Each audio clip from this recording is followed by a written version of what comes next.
Welcome to this presentation on a developer's look into Experience Edge. I'm Alistair Deneys. I'm a system architect here at Sitecore, working on Experience Edge, and I'll be taking you through this presentation today. We have a small agenda. We'll start with understanding what Experience Edge is, if you haven't had a look into it in the past. We'll then have a look at how to get started using Experience Edge, and then we'll move into having a look at the various APIs we have available as developers when using Experience Edge. So the elevator pitch. What is Experience Edge in a nutshell? Experience Edge is an easy-to-use, fully managed service to deliver content at scale to any channel and assist with modern development techniques. There are two primary use cases that we had in mind whilst we were designing and developing Edge. The first one was to enable headless development. So this is where you might be using a static site generator, or if you're using a framework that supports server-side rendering, those kinds of things. The other one was to enable content as a service capabilities. So this is where you have your content in Content Hub or Sitecore XM, and you'd like to use that in different applications. This is opening up the omni-channel story. Developing with Edge is quite a bit different to classic Sitecore development. In classic Sitecore development, we're building things inside of a monolithic application. Our website is part of the application that is providing the content. It's part of the CMS, essentially. These grey shaded components down the bottom, the renderings and the pipeline extensions, they all run inside the same process as the CMS. Any dependencies and frameworks that the application itself uses, we also have to use in our own development. Contrasting that with a headless approach, in a headless approach, our website application is a completely separate application. We're only communicating with the CMS through a well-defined HTTP endpoint. We can use a different framework, we can use different libraries, we can even choose our own dependencies. We don't have to use the same dependencies and versions of dependencies that the application itself is using. So it provides a bit more freedom to us. However, Experience Edge is not the first offering that Sitecore has for headless development. JSS has been out in the market for quite a while. When using JSS, we still have to manage all of the infrastructure. So we have to deploy and operate the CM server as well as all of the CD servers. Experience Edge provides that same capability that the CD servers are providing for a headless experience. So the content is being served out of Experience Edge. There's no need for us now to manage all of those CD servers that we need. As I mentioned before, Edge is also omni-channel. So rather than only being focused on building websites, we can also build other things like mobile applications and even kiosks and drive content into other applications. So how do we get started with Edge? First thing we need to do is decide on which system we're going to be using for providing our content. Now this might be made easy for us if we already have one of these. So let's take a look at how we get started with each of those. So I'll first of all start with Content Hub. So once the publishing license has been enabled in my Content Hub instance, I can navigate to the settings page. And in the settings area, there is a delivery platform page. And clicking into that, we can now see all of the entity definitions that have been enabled for publication to Edge. So for example, this m.content, that's our CMP content. And if I click on that, I can see all of the properties and relations on that entity definition that have been enabled for publication. We've also got a bit more configuration here if we click on the icon. And we can provide conditions that need to pass before any entity based on that entity definition is published. So for example, these conditions are saying that we can't publish drafts and the content needs to be in its final workflow state before it will publish to Edge as well. Once I've got all of that set up, I can go and edit some content. And as I edit content, we're automatically publishing to Edge in the background. So that's Content Hub. If I want to get started with Sitecore, the first thing to do, of course, is to install the connector itself. Then after I've installed the connector, I need to provide my authentication information in the connection strings file under the experienceedge.authority connection string. So I've got my client ID, my client secret, and the URL in there as well. The only other thing I need to do is enter the content publishing API endpoint inside the experienceedge.delivery endpoint Sitecore setting. So I've just got a settings patch file there to do that for me. With those two in place, I can then dive into Sitecore and publish to the web target. So out of the box, the connector is configured to watch the web target, and when you publish things to web, it will publish them over to Edge as well.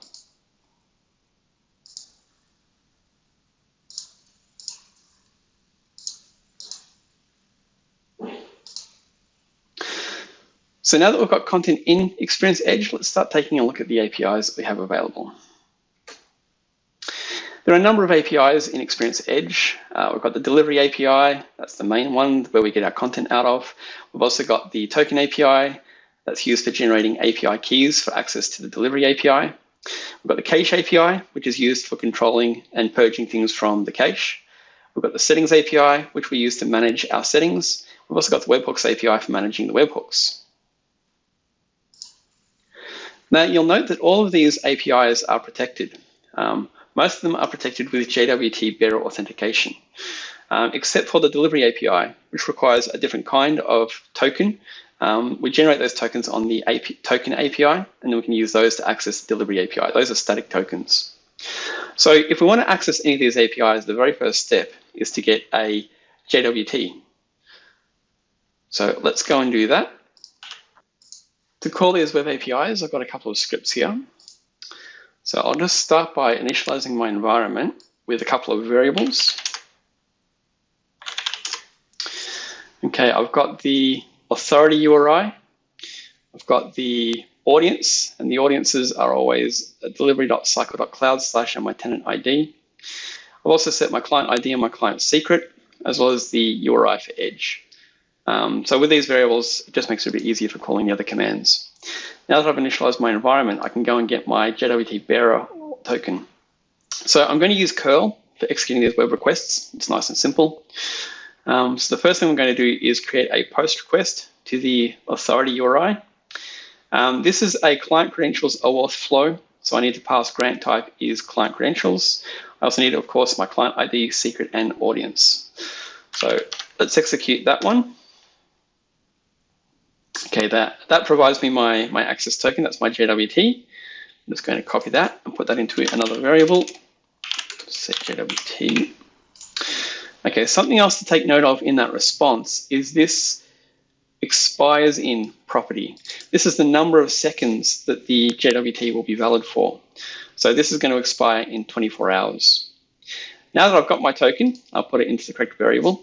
I can start executing some of these other scripts. So let's start by listing out the API keys that we have. So again, this is going to be, I'm using curl. It's a GET request. And this time I'm calling the API key endpoint. And I'm providing my JWT in the bearer authorization header. So let's say API keys.list. Okay, and those are my keys. Let's just clean that up so it's a little easier to read. Okay, so at the top, we have some paging information. So you can page over a large number of results.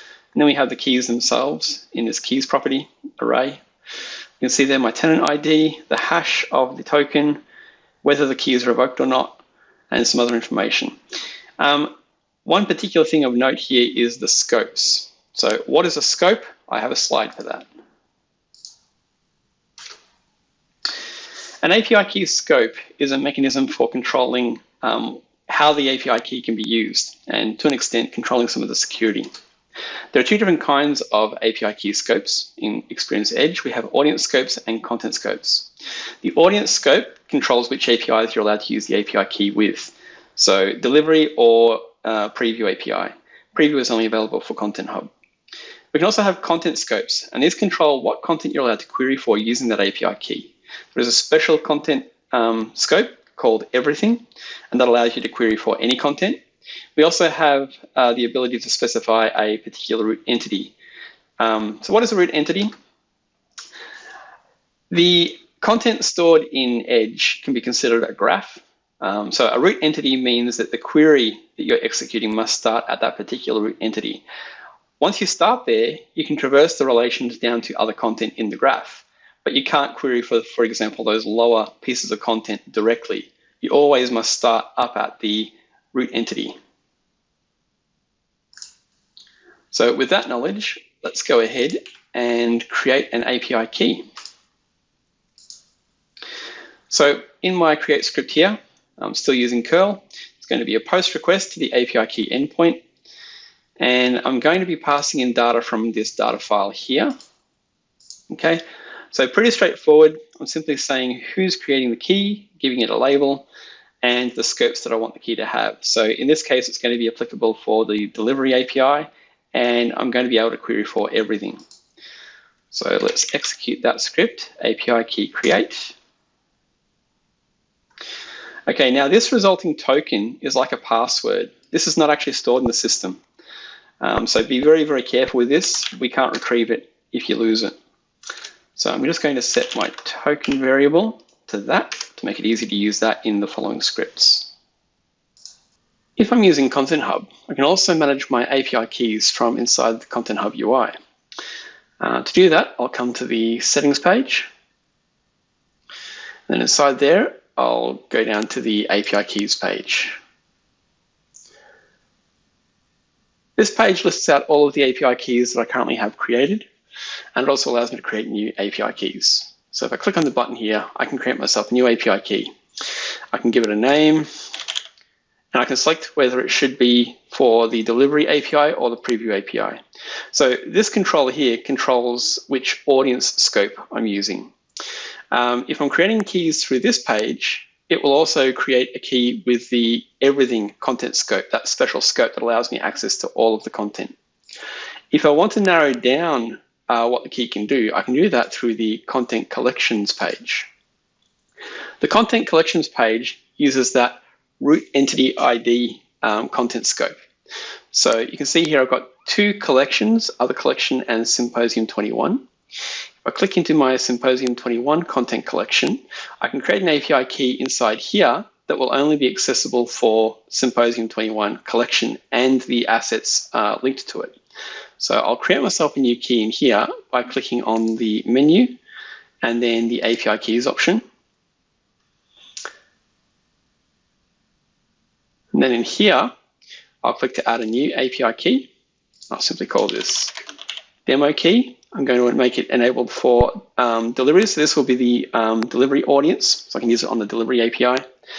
And because I'm creating this from inside of the content collection, the content scope will be limited to this content collection. So I'll create that key and then I'll copy this password. Now, remember, as I said before, this token is like a password. It cannot be retrieved after the fact. So make sure you copy that. Okay. So just to exercise this key, I'm going to use the IDE on the delivery API. So I need to put my key into the XGQL token header. And now I can execute a query for, let's start with all content. Now, this should fail because I can't query for content directly. As I said before, I can only query for the content collection. So let's modify my query now to query for all content collections. So you'll see here, I can access the Symposium 21 content collection. And this query does not return the other collection that I had in my content collections. So this is limited there. So now that I've got the ID of the content collection itself, I can start querying for content linked to that content collection. So you can see here, I'm now using the singular content collection query with the specific ID. I'm going to get the ID, the collection name, and then I'm going to navigate through all of the linked content, find out the title and the ID and the content name. So there we go. Attached to my, linked to my Symposium 21 content is the physical interpretation blog post. Okay, so we've got everything we need now to access the delivery API. So let's execute a query using the query items script. So I'm going to be querying my Sitecore tenant, the content that I've been publishing from my Sitecore instance locally.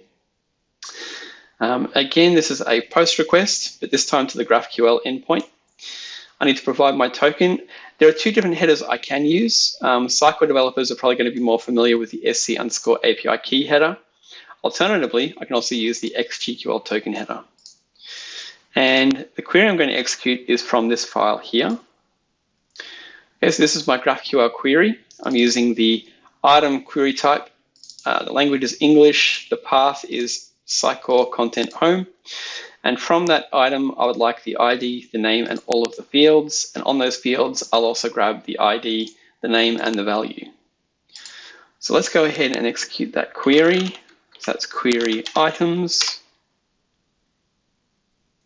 Okay, there's the response. Let's just quickly clean that up so we can read it a bit easier. Okay, so there we go. This is our home item from Sitecore with its text field and its title field. But what does that GraphQL schema look like? Let's explore that GraphQL schema in a bit more depth. Depending on which system that you're using, the GraphQL schema is different. So if you're using Content Hub, we generate a GraphQL query type for every entity definition that is publishable. So if you have, for example, an article entity definition, which is publishable, we'll generate two queries from that. A singular article query, where you can provide the identifier of the article to get that single article, and a list query, so all article. And that allows you to list all of the entities based on that entity definition. You can also apply predicates through the where clause, so you can filter down what is returned, and of course you can page over those results as well. If you're using Sitecore, we have three different kinds of GraphQL queries, and you saw me just execute one of these. We've got the item query, which is singular, it returns a single item. We have the layout query, which is also singular, it returns a layout for the item. We also have search, which allows you to search over a number of items, and that returns a list of items. Now, even though item is a singular query, you can, of course, traverse the content tree through the fields there, so you can navigate down to the children or up to the parents, etc. Let's have a look at the settings that we have. There are a number of settings in the system. These are generally to do with how long we cache query responses for, and whether you want the caches to be cleared automatically on publication, or whether you'd like to do that manually using the cache API. So let's go and access those settings now. I've got a query here. So this is a GET request. It's to the settings endpoint this time, and I've just got my JWT in there. So if I execute that one, and that returns the settings. So we can see here the content cache time to live, 4 hours, and the media cache time to live, 4 hours. I can also update these. So to update, again, I'm calling the settings endpoint, but this time it's a put. I'm providing my JWT for authorization, and this time I'm providing the whole JSON document for defining my settings. So I'm going to change my content cache duration to 8 hours, my media cache duration to 8 hours. So let's execute that one. Okay, so success, and then I can grab my settings and just validate they've taken.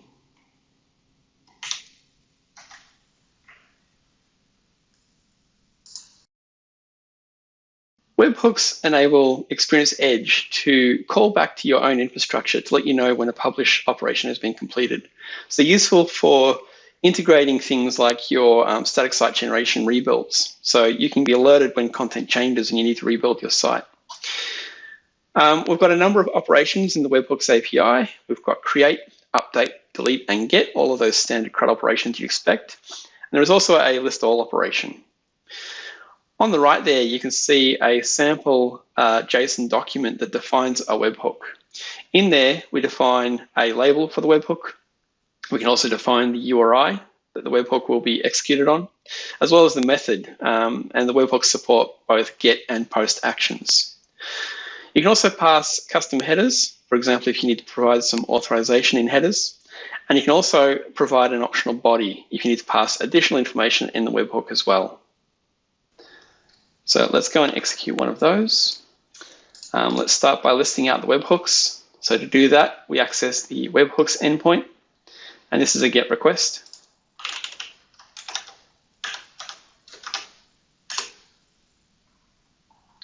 Okay, let's just clean that up so I can read that a bit easier. Okay, so I can see the various information making up that webhook. I can also create webhooks by executing a post request against that endpoint. And if we have a look at the data file I'll be sending, it follows that structure we saw on the screen before. So let's go and create the webhook. Okay, and now when I list my webhooks, both of those webhooks will be there.